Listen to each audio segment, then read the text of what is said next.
Does AI cause our brain to de-evolve? We study neuroplasticity, right?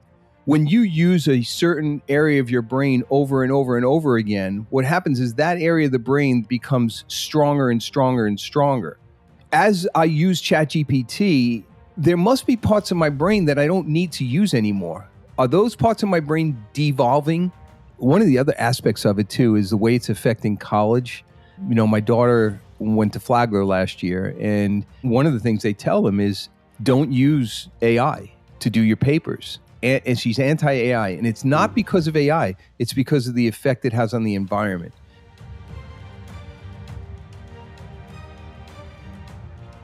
Hey, everybody.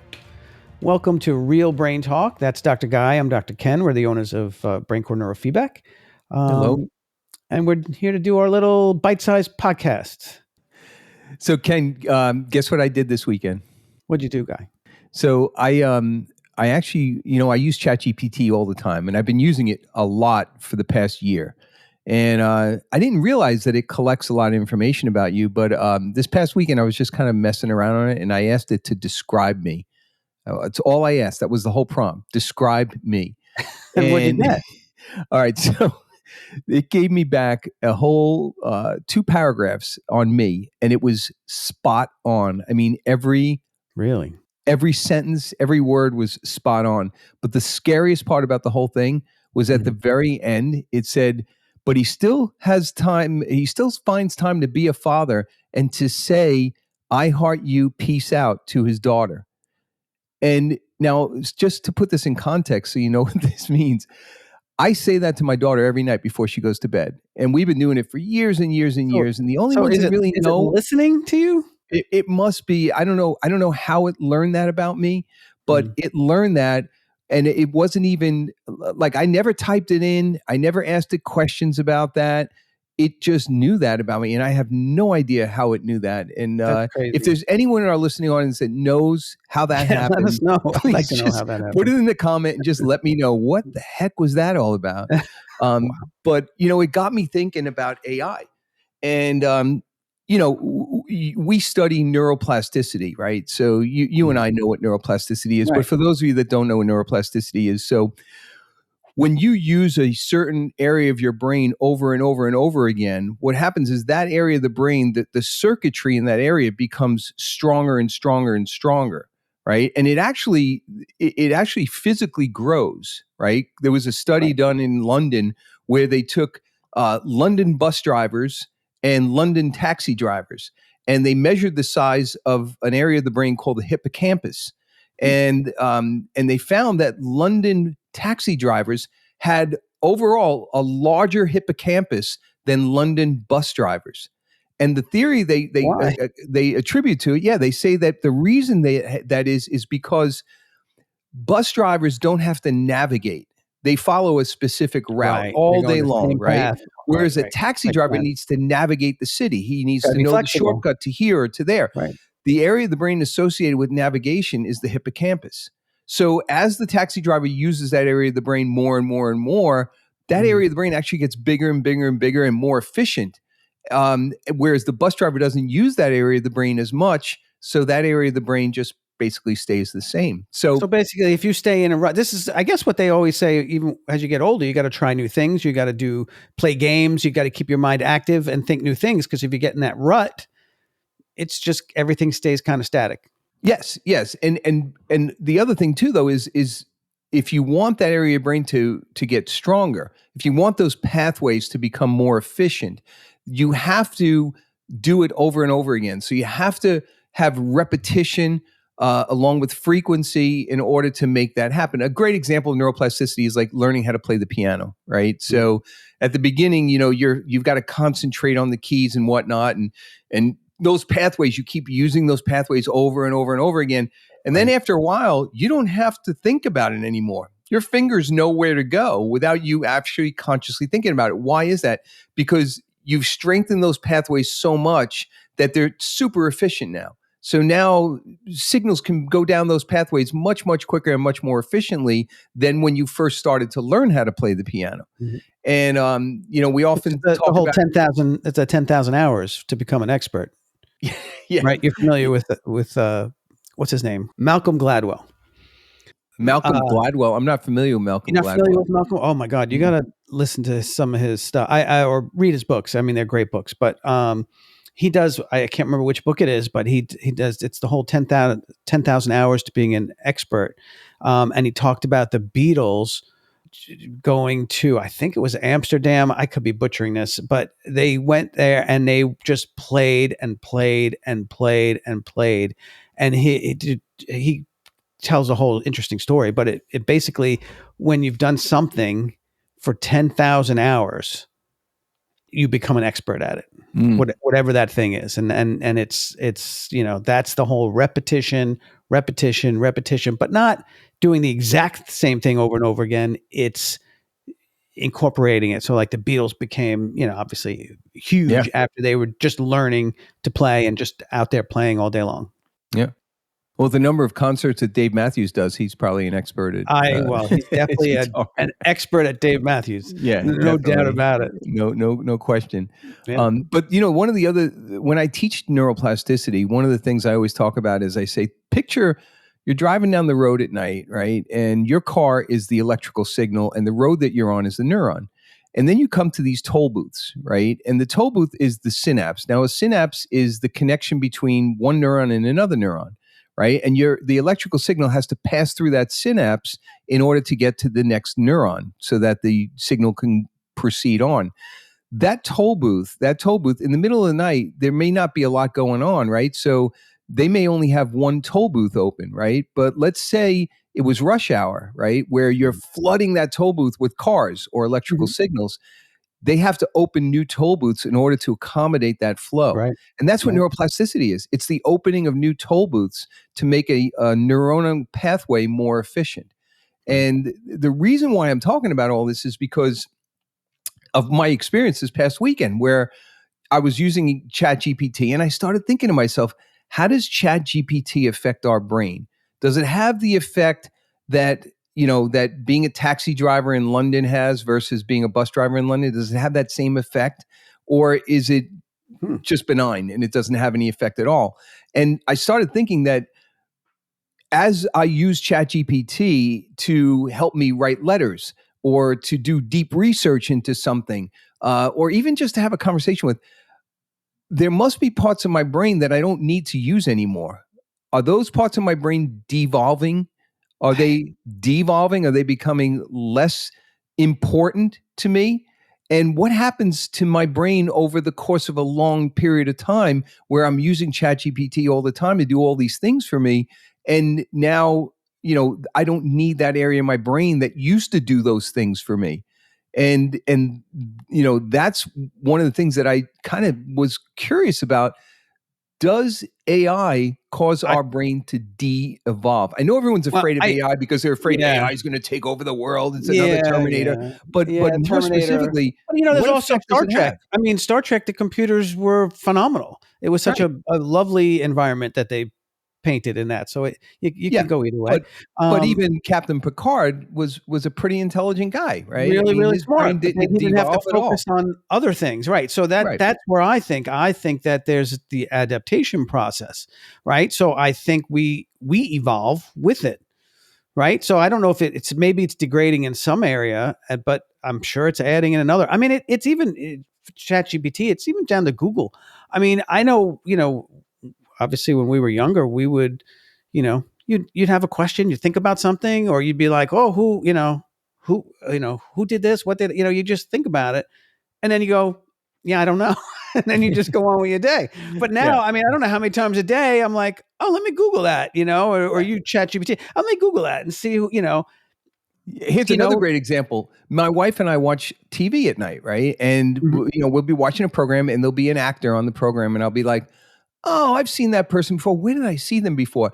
And no, Right. the phone's right next to me. I just pick up the phone and I just Yeah. ask a question, and now I know every single movie that person's been in, and I say, "Oh, Right. Tara, we know that person from this movie." Now, It's like now I wonder though if I'm retaining that information or because it's so accessible, I'm just passing it on to the next time I need to ask that question. It's like how exactly. much am I retaining? Because it's just and it's so much more So information than I used to get.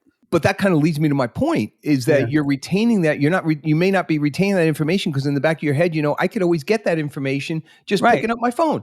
So Right. what happens when you used to have to retain that information? That area of your brain would become neuroplastically stronger, but now you're not doing that. So is it getting Hmm. weaker? Is it Yeah. devolving? Right?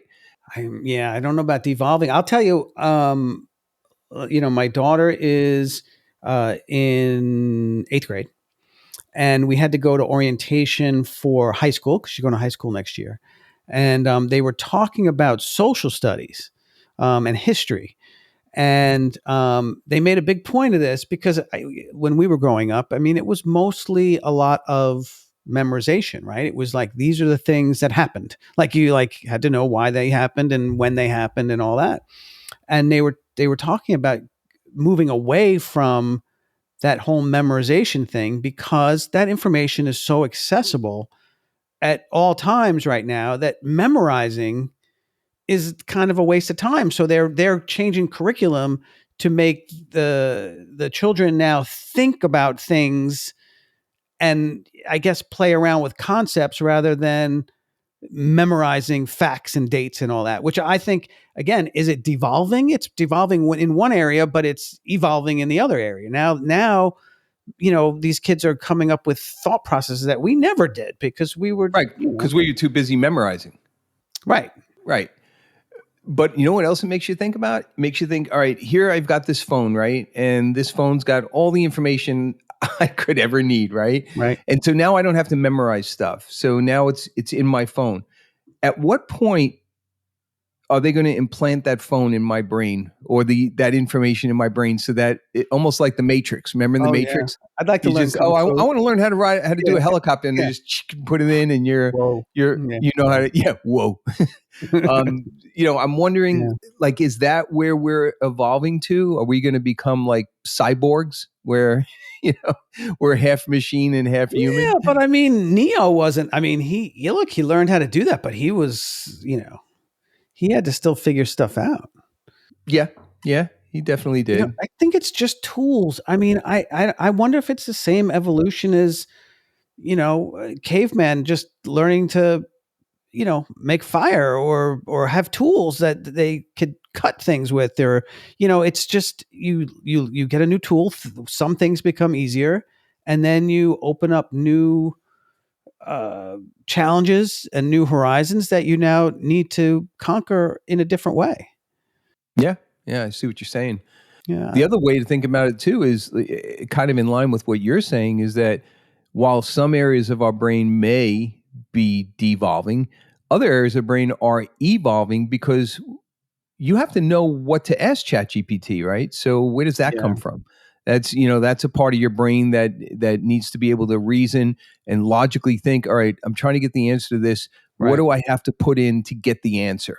Right. So now that part of your brain that's got to do with logic and reasoning is Mhm. actually becoming stronger because it needs that in order to get the answer from ChatGPT or Yeah, AI.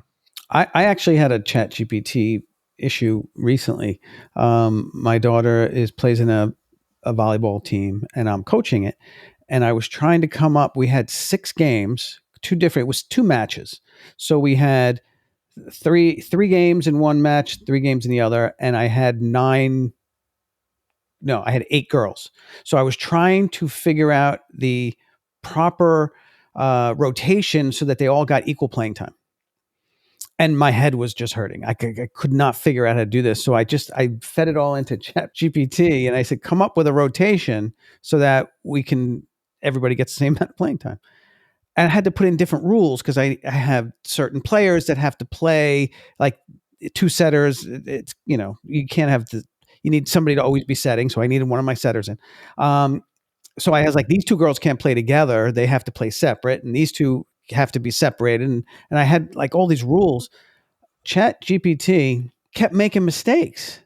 It kept breaking the rules. And I kept saying, wait a minute, that rule. And they would go, oh, and I'd point it back out and they would go, it would say, oh, thank you for catching that. Let me try it again. It was like, it was a never ending. I ended up, my 29-year-old daughter figured it out and Chat GPT. Couldn't do it. But that's the thing about ChatGPT too, though. It's always learning. It's not Right. just providing information. It's getting smarter and smarter and smarter from the billions of prompts that it's been given Right. every day, right, by people Yeah. like you and I.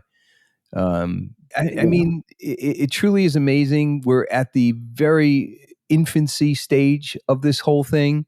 I'm jealous of my children to know Oh my God. what's going to Life. happen in a few years, I know. and I'm not afraid of it at all. Don't I hope people don't get the impression I'm afraid of it. I think it's great. I think it is the evolution of humanity. Yeah. We are evolving, and I think AI is part of that without a doubt. Yeah, I mean, Um, I know we sound like old curmudgeons that had to, walk to school uphill both ways, and the kids have it easy these days. But it is. I Did mean, you carry a gosh, hot potato to keep you warm I too? I had the no, I didn't. But yeah, life seems so much. It's with our perspective and our knowledge.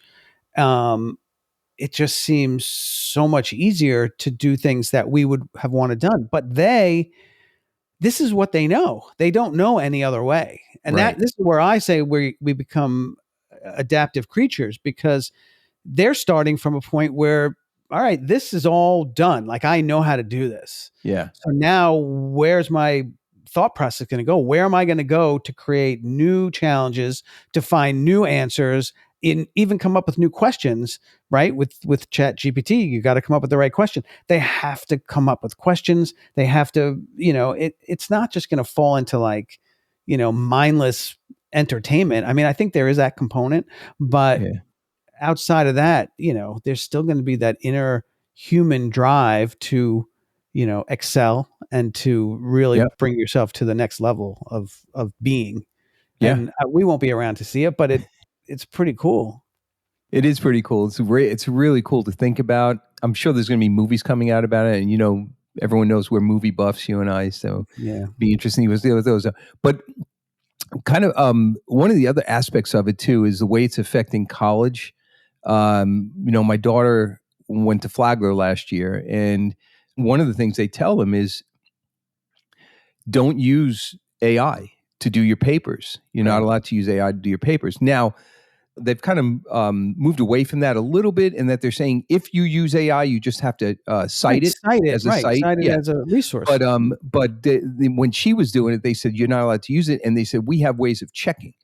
And so Which she is submitted a what paper. And by the AI, way, I want to AI say of something. checking AI. Yeah, yeah, that's what Yeah. it is. And Yeah. and she, by the way, doesn't use AI.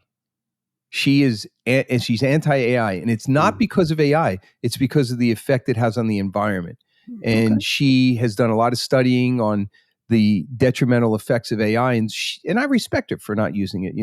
So I know she didn't use AI, but her teacher nailed her and said you used AI here, and gave her an F. Oh, And she had to go fight it. She had to go say, listen, I did not use AI, and you can't prove that I used AI. I hmm. don't even believe in AI.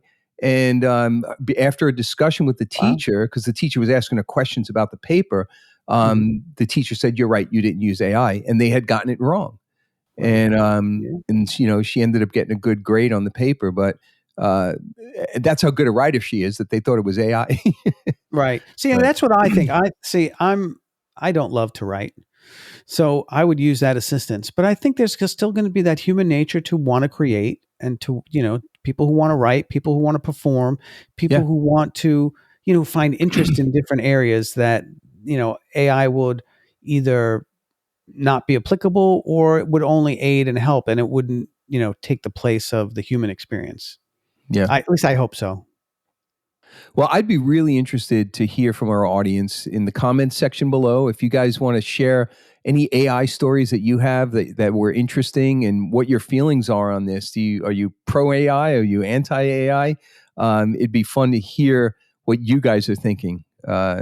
Always Can you provokes thought. can you remember I mean, can you remember a time when I guess the world changed so rapidly? I just cannot remember a time when I mean, AI, what is it? 6 months ago maybe? Was it 6 months ago where it was just starting to like, and now it's Yeah, everywhere. It was about a year ago that I had heard a lecture on it, and it was an extensive lecture about what it was going to be able to do. And at the time, when you heard this guy speaking about it, you were like, "That's impossible. It can't It's do that. That's ridiculous. It's so ridiculous." And future. I Yeah. would tell my friends about it. I'd say, "Hey, I heard this lecture about AI," and they'd be like, "Yeah, that's never going to happen." And 6 months later, it's happening. And they say now that there's a thing called super artificial intelligence, What is which that? is supposed to be within 5 years, where the artificial intelligence isn't really going to need any human input, right? It's going to exist. It's going to obtain consciousness. It's going to be sentient? Yeah. They say that's going to be within the next 5 years. Yeah. There's even been an Scary. example about it. I was reading a story about Facebook had developed 2 AI bots, and it gave the AI bots a problem to solve. And they wanted the AI bots to work together to solve the problem.